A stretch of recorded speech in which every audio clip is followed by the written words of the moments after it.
Public service announcements have always been a part of television, filling the space between regular programming with messages about safety, public health, or community awareness, and for the most part, they're straightforward enough that viewers forget them as soon as they end.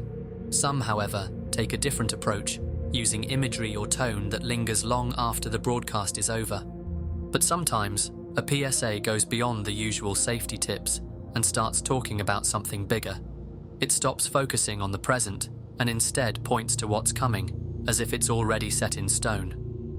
One of those is now referred to as fake doomsday, and although no full copy has ever surfaced, the fragments that are described suggest a broadcast, unlike anything else on television.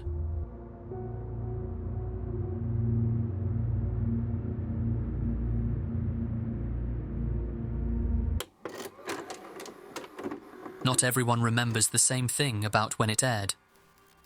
Some remember it as an IBC 13 commercial shown during the top 10 movie trailers of the week in the early 1990s, most likely between 1991 and 1992, appearing alongside other advertisements from that time, such as the PCSO Sino Sila campaign.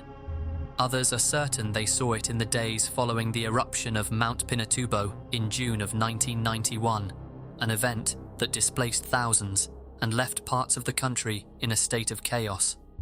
The PSA itself began with a single word in bold white lettering, rapture. A date sat just below it, while the image of Jesus Christ's resurrection filled the background.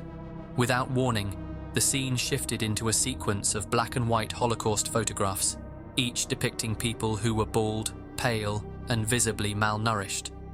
These images eventually gave way to a plain title card reading 666 in a black font on an off-white background, which was followed by more photographs, this time showing people with the same number printed directly on their foreheads. In its closing moments, the broadcast returned to the image of Jesus, now floating above Galilee, while a monotone voice delivered a message over ominous background music. Throughout the entire sequence, a single line of text sat at the bottom of the frame reading, "This is a paid advertisement." It stayed there from the first image to the last, never changing and giving nothing else away. The earliest mentions online describe it in the same order and with many of the same details, suggesting that these viewers were recalling the same broadcast rather than different versions of it. It's since become a recurring topic in discussions about lost media from the Philippines, often appearing alongside other commercials and public service announcements from the same era. Over time, the number of first-hand accounts has grown, but without a physical copy, the PSA exists only in these recollections, passed between people who have no way of knowing if anyone else will ever see it again. One theory suggests it being the work of a fundamentalist Christian group that believed in the literal arrival of the end times. The idea, often called millennialism, is that the world will come to an end, either spiritually or physically, and only a certain group will survive, while everyone else is lost. It's a belief that goes back to ancient Zoroastrian traditions, where the earth was said to end and then be renewed every 1,000 years. In the Philippines, where the vast majority of the population identifies as Christian and most belong to the Catholic Church, it's not hard to imagine a message like that finding an audience. People who support this theory often compare it to other large-scale campaigns built around similar predictions, like the one in 2011 from American radio host Harold Camping. He claimed the Rapture and Judgment Day would take place on May 21st that year, followed by the complete destruction of the world in October. Those who remember fake doomsday say it had the same kind of tone, presenting doomsday as an inevitability rather than a possibility. There's also the idea that it could be linked to the South Korean religious movement known as the Dami Mission. The group was founded by Lee Jang-rim, who predicted the rapture would happen on October 28, 1992. He told his followers that 144,000 believers would ascend into heaven on that date, and that those left behind would face 7 years of war, famine, and disaster before all life on Earth was gone. The prediction had real consequences, with some followers making irreversible life choices, including a woman who had been trying to conceive for 3 years and chose to abort her 7-month-old fetus because she believed women should not be pregnant during the end times. At least 4 people were known to have taken their own lives. When nothing happened, Lee was convicted of defrauding the group out of millions of dollars. At its peak, Dami Mission claimed around 20,000 followers and more than 300 churches, most of them in South Korea, but also in cities like Los Angeles and New York. There's nothing proving they were in the Philippines, but the timing and the message in the PSA have made some people wonder if they were involved, using local television to get their prediction in front of a wider audience. Whoever made it, and for whatever reason, the footage itself has never been found. There's no confirmed copy of the PSA, no archive has it, no broadcaster has admitted to airing it, and there's nothing official showing it was ever made. What does exist are the accounts from people who say they saw it. Most of them describe the same sequence of images, the same music, and the same line of text running along the bottom. Whether that means it really aired, or if it's something else entirely, is still unknown. This could just be another case of the Mandela effect, a phenomenon where large numbers of people share the same false memory of an event or detail. If the fake Doomsday PSA never aired, then it would mean hundreds of people have remembered the same sequence of images and the same presentation without ever having seen it. If it existed, it would be one of the darker pieces of lost media, both for what it showed and for the fact that it left no trace behind. If it didn't, then all that is left is a large number of people who remember the same thing in the exact same way, with no proof that it was ever real.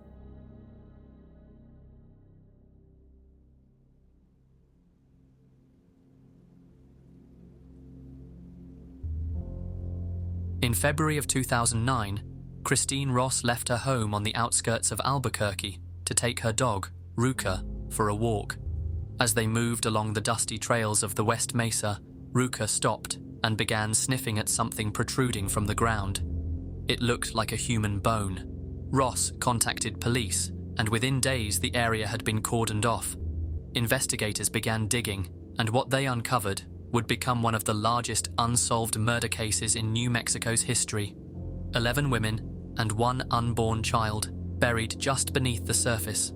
The victims had all gone missing between 2003 and 2005. Most were sex workers, and many hadn't even been reported missing until years after they had vanished. No arrests have ever been made in connection to the killings, but one name has remained at the center of suspicion. A man whose home sat just a few miles from where the bodies were found. When police searched his trailer, they found a digital camera. On it was footage they hadn't expected to see, recordings that some believe could hold the key to solving the West Mesa murders.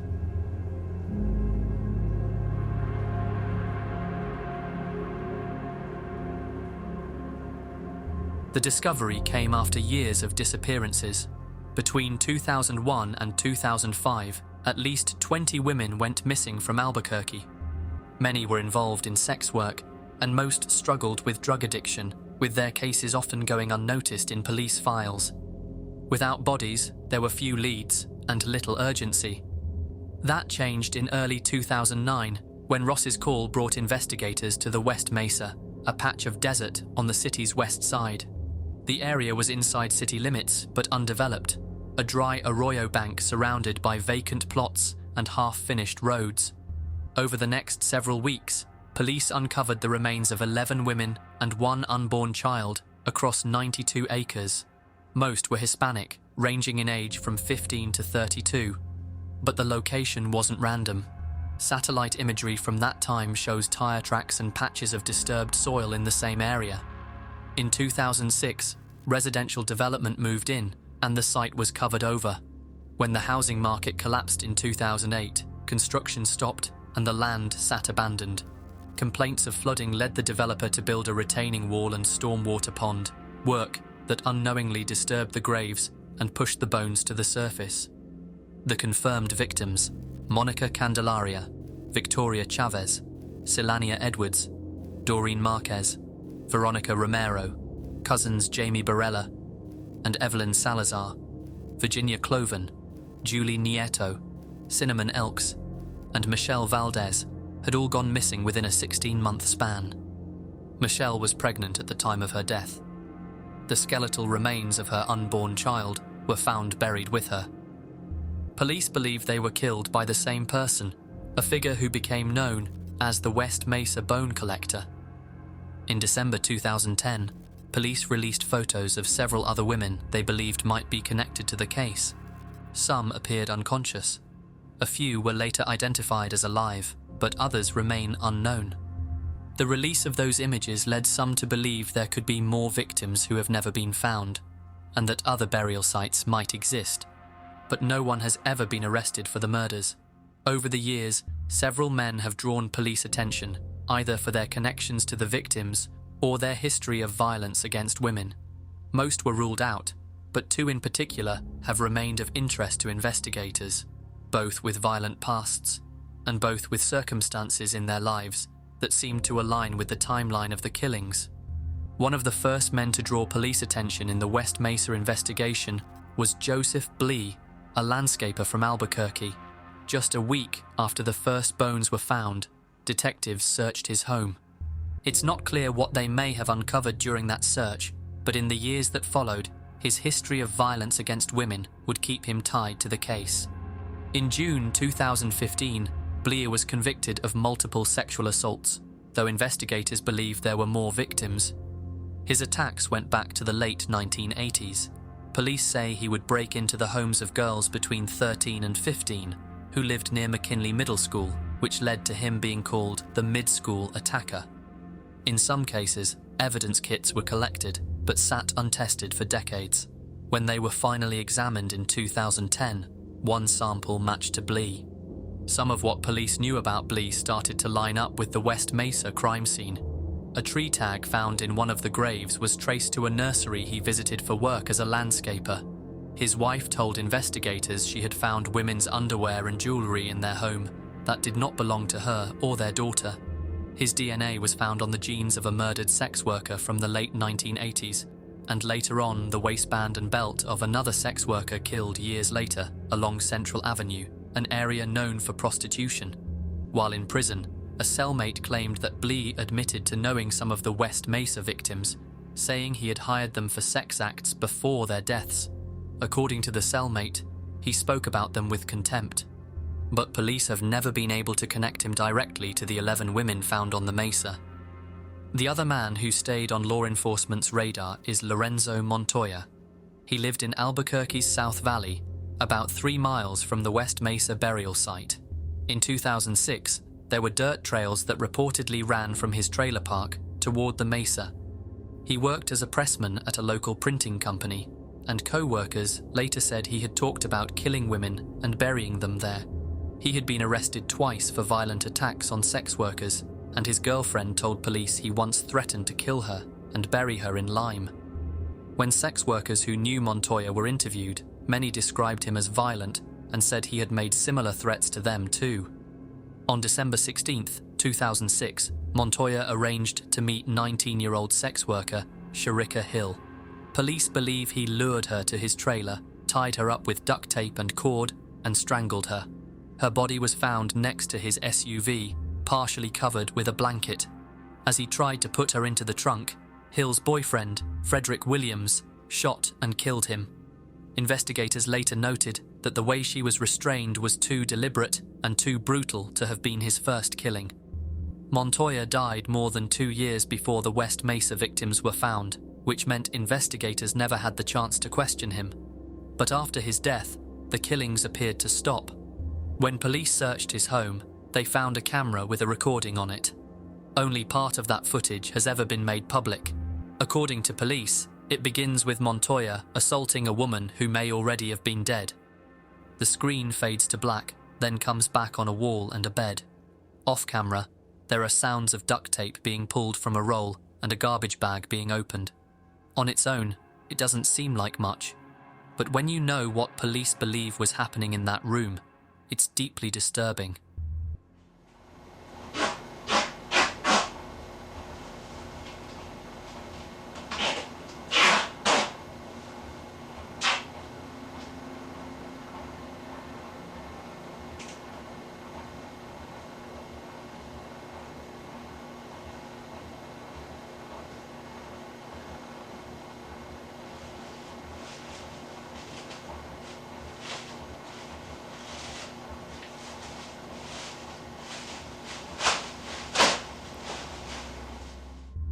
Some believe the audio captured Montoya preparing a body for disposal. Toward the end of the recording, it almost sounds like he says something. Some hear it as "thank you." Others think it could be the Spanish word tranquilo, meaning quiet or calm down.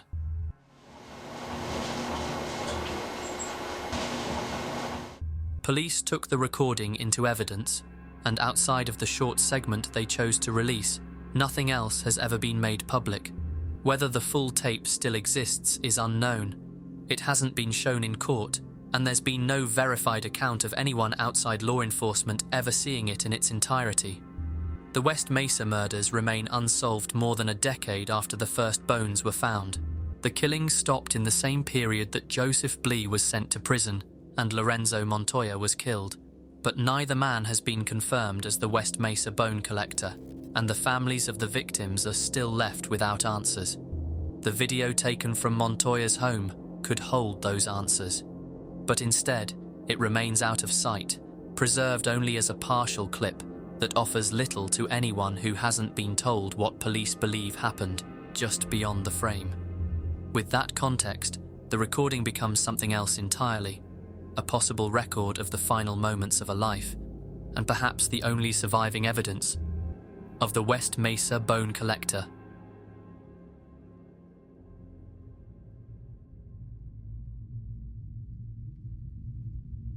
In the early years of browser gaming, small groups could put out entire catalogues of work with almost no oversight, sharing them through personal websites or niche forums where they would only be seen by the audiences they were meant for.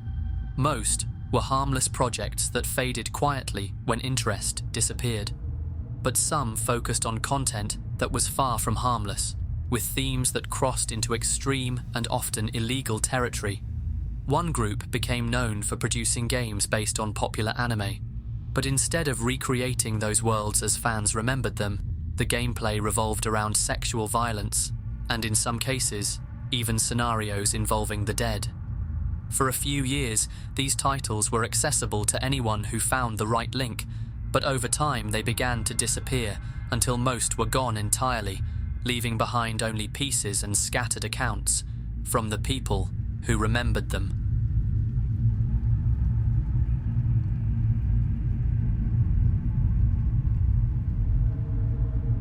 The group began releasing their games in 1999, during a period when Japan's doujin scene was already well established online. A doujin is a group of people formed around a shared interest, producing and distributing their own material, and while many focused on comics, music, or illustration, this one specialized in browser-based simulation games. Their work fell into the hentai category, meaning it was pornographic by nature, and from the outset, it was intended for adult audiences. The games took characters from existing anime and placed them in scenarios where the player would rape them, with certain titles including options involving the dead. These were distributed through online storefronts that sold both all ages and explicit material, the most prominent being dlsite.com, a digital platform used by many doujin creators to sell games, comics, and other projects. Purchased files could be downloaded and played directly, making them easy to access for anyone who sought them out. For several years, the group continued to expand their catalogue, maintaining their own website alongside their listings on these storefronts. Then, in July 2005, an announcement appeared stating the site would be taken down for renewal. The existing pages were removed, the games were pulled from sale, and the planned relaunch never took place. With no further releases and no return of the website, their catalogue disappeared from public access, surviving only in the copies already downloaded by those who had purchased them while they were still available. Some games can still be identified from what's left, while others are only known through the accounts of people who say they played them. One of the only games to briefly resurface in full was Misai no Hirusagari, or Afternoon at Misai, a simulation title based on the anime series Crayon Shin-chan. It was released on August 16, 2002, and put the player in the role of Yonro, a 22-year-old student living in the Matazurisu, or falling apartments, and Misai Nohara, the mother of Shin-chan, who lives next door. Years after its release, it began circulating in South Korea under the name Legendary Eroj. which drew the attention of the country's lost media community. On February 18th, 2024, a user going by the name The Demon claimed to have found the game, uploading it to the South Korean forum site DC Inside, as well as the Internet Archive. But within hours, both versions were taken down and no explanation was given. The game hasn't surfaced again, and it's not known where the copy originally came from, leaving Misai no Hirusagari in the same state as most of the group's work. Confirmed, briefly accessible, and then gone. While Misai no Hirusagari is the best documented of the group's works, it's far from the only title to have been identified. Other games have been confirmed through files, screenshots, and descriptions, though in most cases, the complete builds haven't resurfaced. One of these was Eco Eizu, an action game based on Ice-chan, the commercial mascot for Tohoku Electric Power's ice storage air conditioner. The character, also known as Ikoko-chan, appeared wearing a penguin-themed winter hat and coat, and upon completing the game, players could view a series of sexual scenes involving her, with more than 20 in total. According to the Japanese Wikipedia entry for Ice-chan, she's estimated to be around 10 years old. Another title was Angelic Rayearth, based on the manga series Magic Knight Rayearth. This game featured the character Hikaru, with mechanics allowing the player to break her clothing and an option to make her pregnant. A similar structure was used in Comet-san, based on the Japanese television drama Princess Comet. That game began as a simple shoot-'em-up, but if players managed to shoot down Princess Comet's craft, they would be taken to a simulation sequence where she could be raped. Doing so within a set number of bullets enabled an additional pregnancy option. She's also described as being around the age of 12 years old. A few of their games still exist in full, though most don't.